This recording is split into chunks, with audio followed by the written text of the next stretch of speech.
रोयो वेठी राग अमड़ ओरियां निजरे लाथो मूं ॾेह वणन सां लाॻापो ऐं लाग डूंगर से ॾोरींदियूं जन अंदर ॿरे आग होताणी हिन माग मूंखे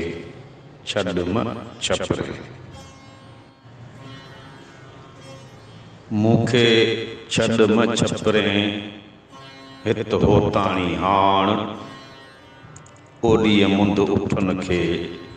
अल्लाह कारण आण पोरियो कंदियसि पाण अॻियां आरी चन जे मूंखे छॾम छपरे होताणी हिन हंध तोसी पूंदियसि पंध ॾींदियसि बाहि बंबोर खे मूंखे छॾम छपरे हातिक होताणी तो ही लय खाणी ॾुखी ॾोरे डूंगरे मूंखे छॾम छपरे पोइ रहायसि पाण जे भुलायूं भाण तन खे रस रसीला राह में सुते पून छिरक आयल ॿारोचन जा वम विहाटी वोड़े कोहारे किरक धड़ धूणियो ते धक जॾीअ जीअण न थिए सुते पून छिरक आयल ॿारोचन जा पुनुअ जे पैकान जूं रासियूं मंझां रुक हयम होत किरक लोचियां लोह न निकिरे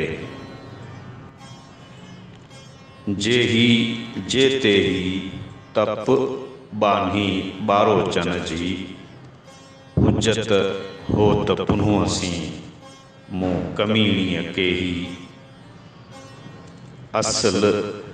आर्य जाम जे पलय आऊं न पेई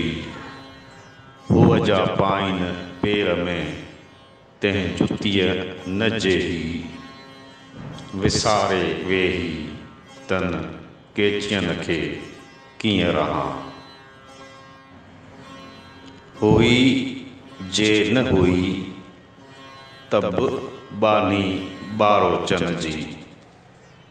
इन संग मुक़ाबल ससुई संदियन थे सुई हुन तां लॼ लोई हिन जो हलण हो तरे कनीज़क केचियन जी बानी बानोटी ॿई ॿारोचे हथ में चगुन सिर चोटी बांभण खे मोटी पाणे पुछंदो पॿधणी कनीज़क केचियन जी बानोटी बानी से कीअं वञनि विसरी जे